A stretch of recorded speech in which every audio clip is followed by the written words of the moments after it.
Welcome to a bonus episode of This Week in Family Law. I'm Jenna Downey and I have back with me today the Honourable Garry Watts. Welcome back, Gary.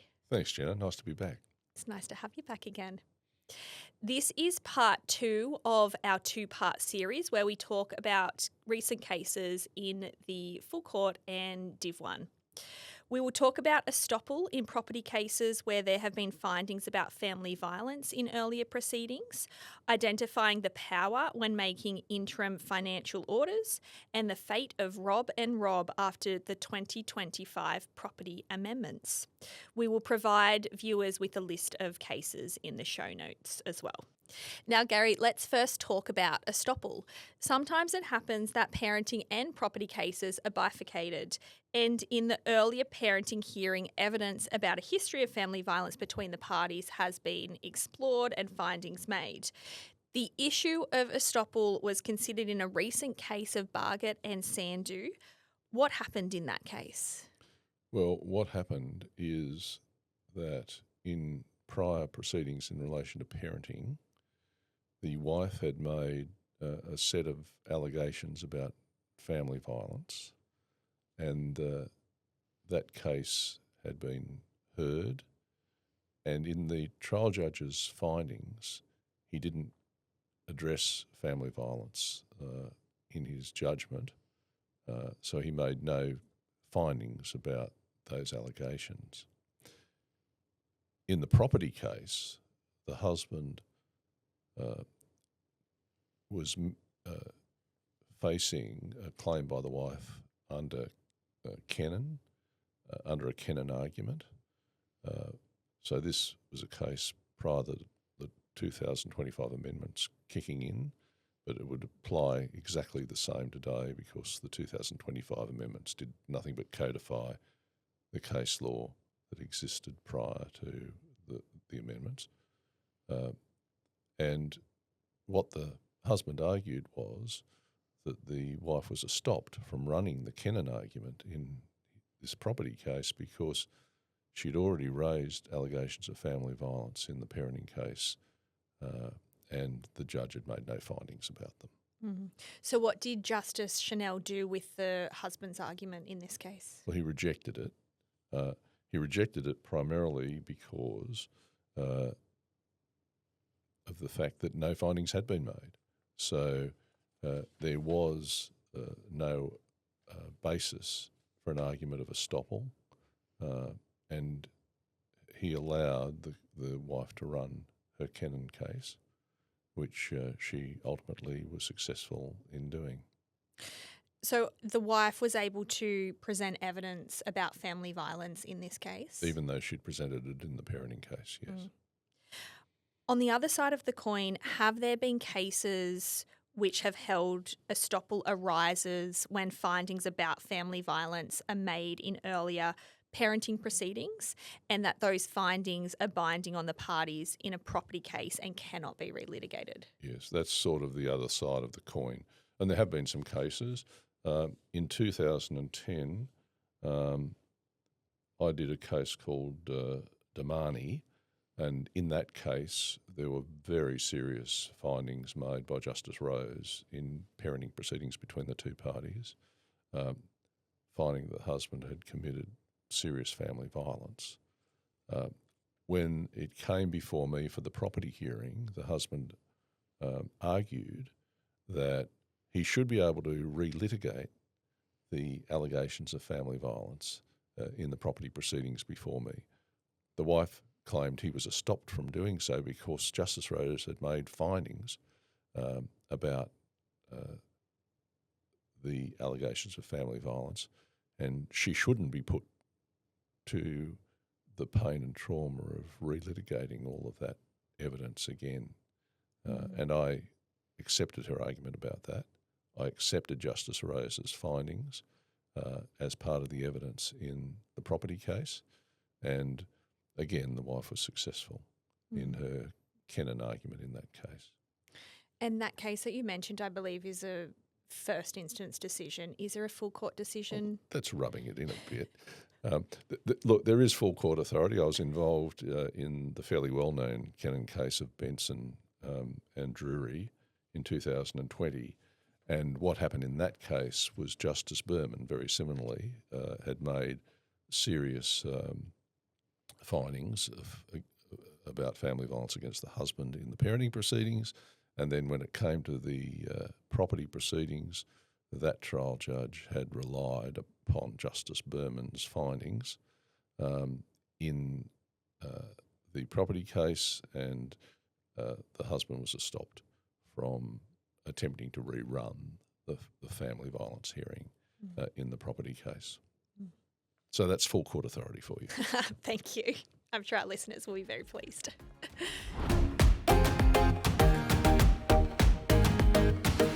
Next, we'll talk about identifying the power when making interim financial orders. Gary, I wanted to talk to you about the case of Voight and Zunino, in which the full court made strong statements about what senior judicial registrars and judges need to do when making orders for payments of money by one party to another on an interim basis. But first, this case has become somewhat well known for another reason. Yes, you're probably referring to the fact that this was an early decision of the full court after Shinohara, where they upheld the appeal and had to re-exercise discretion. It was a case where there was a $300,000 payment that had been made by one party to the other, and they had to take that into account. The reason it's become infamous is that the full court just messed up the mathematics when doing that and demonstrated how difficult it is in the post-Shinohara world from a practical point of view to do adjustments when payments like these are made by way of interim property relief. But we're not going to be talking about Shinohara today, so we're not going to dwell on that. No, we're not going to be talking about Shinohara today. And the other important part of the case that I was referring to was in relation to how the interim orders were framed. They were put in the following terms. The respondent paid to the applicant via her solicitors within 7 days the sum of $300,000, which sum shall be characterised by the trial judge. Why was the full court focused on that wording of the order? The reason the full court was focused on it was that at the final trial there was great dispute as to what the character of that order was. The husband said that it was a partial property settlement order. The wife said that it was an order for interim spousal maintenance. The trial judge mused that it might have just been a gift or, alternatively, a payment of the wife's legal costs. So there was great murkiness at the trial as to what the nature of what this order actually was. So wasn't there full court authority to allow the trial judge to categorise the nature of the interim payment orders? Yes, there was. And the full court acknowledged that. Going way back to 1995 in Jockey, and subsequently, for another full court decision in 2012 of Merchant, both of those full court decisions said it was perfectly proper at an interim level for a trial judge to leave it up, a judge making the interim order to leave it up to the trial judge to categorise what the nature of the payment would be. This full court, relying on the High Court authority of Nguyen, 1990 authority, which says a full court can say previous full courts were wrong, in fact said that those decisions were wrong and that this practice should cease and orders should be made that specify at the time the order is being made what power is being relied upon to make it.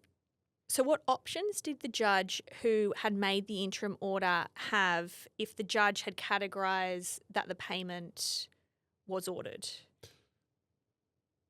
Well, clearly it wasn't a gift. So the judge's musing that it might have been a gift was not available. The four heads of power that the full court identified and have historically been identified are the property power, the spousal maintenance power, the power to order costs, and the power to make mandatory injunctions. So they're the four possible heads of power under which a order for an interim payment of money from one spouse to another can be made. So the usual options are for different heads of power? Well, all of those heads of power are available. The most usual one that's used is the property power. The cases of Strawn and Harris lay out the basis upon which an order can be made for an interim property order. And those cases haven't changed as a result of this case. The principles remain the same, particularly the principles that you need to make an order that can be reversed if necessary at the final hearing, and that maintains the integrity of the overall applications that are being made in that case. But otherwise, most lump sum payments that are made under the property power. I'm interested to know, and can you tell us what is the most common head of power that is relied on? That's it, Section 79 or Section 90 SM in de facto matters. And would it be a good idea for practitioners when seeking an interim order for payment to specify that it is being made under a particular head of power? Well, after this case, obviously, yes. It would be really useful to start your application by words like pursuant to Section 79 or pursuant to Section 74 or pursuant to Section 114 UB or pursuant to Section 114(3), depending on whether or not you're relying on the property power, the spousal maintenance power, the cost power, or the mandatory injunction power. I think that's really important for solicitors to know, to refer to those heads of power. Thank you, Garry.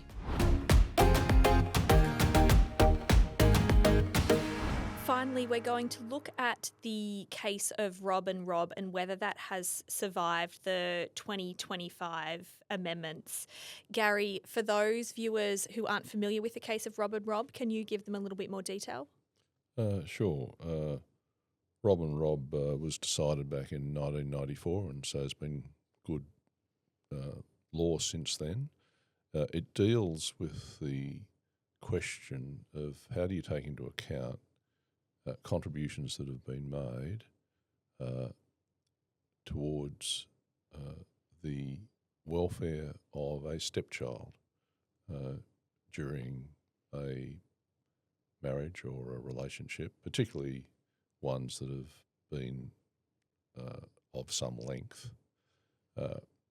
And what the full court said in Robb and Robb was, well, it's simple for children who are children of the parties because that's covered clearly by Section 79 for subsection C, welfare of the family, including role of homemaker and parent. But children who are only children of one of the parties aren't covered by Section 79 4C because that section talks about children of the marriage or the children of the relationship under Section 90 SM. So what the full court said in Robb and Robb was that you can take contributions made in respect of stepchildren into account under Section 75(2)(0), or for de factos it's I think 90 SF3R. So have the 2025 property amendments changed this at all? Well, we didn't think so because the new Section 79(5) was in exactly the same words as Section 75(2)(o). But looks like it has changed. Why is that? Well, Justice Christie decided a case of Cherokee, and in that she found that the old 7520, which has now been mirrored in the new 795V, the new 795V doesn't cover all of the Robb situation. And can you tell us a bit about what happened in the case of Cherokee? Well, in Cherokee, Justice Christie was sitting as a single judge of appeal from a decision by a trial judge which had found that the husband's DB entitlement was not property but a financial resource, and Her Honour correctly held that that was wrong and upheld the appeal. Her Honour then had to re-exercise discretion, or decided to, and in the exercise of that discretion, she looked at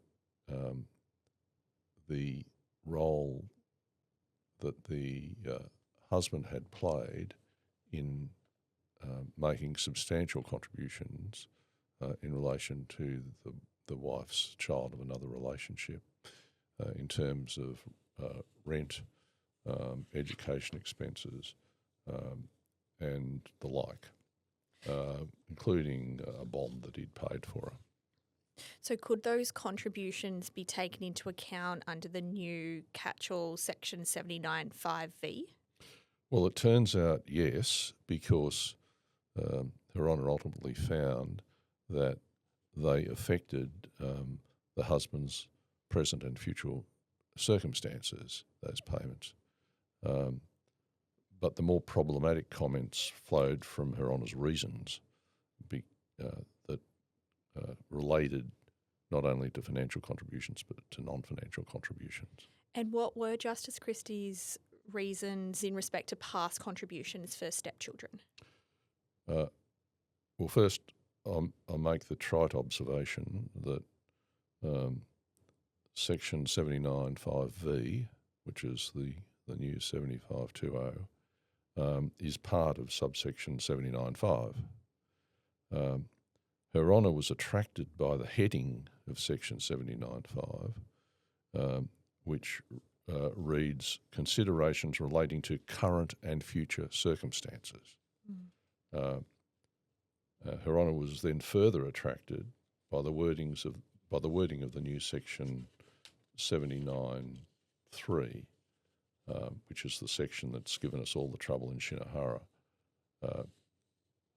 That section reads, in considering what order, if any, should be made under this section in property settlement proceedings, the court is to take into account, and then there's step 1, step 2 and step 3 is the considerations set out in subsection 5, bracket, considerations relating to current and future circumstances. What did Her Honour take from that?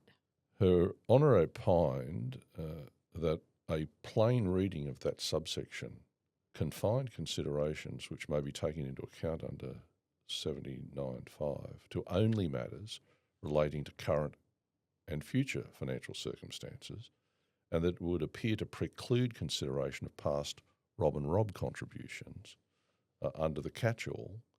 And in Her Honour's words, it wasn't immediately apparent that such contributions may be considered under any subparagraph.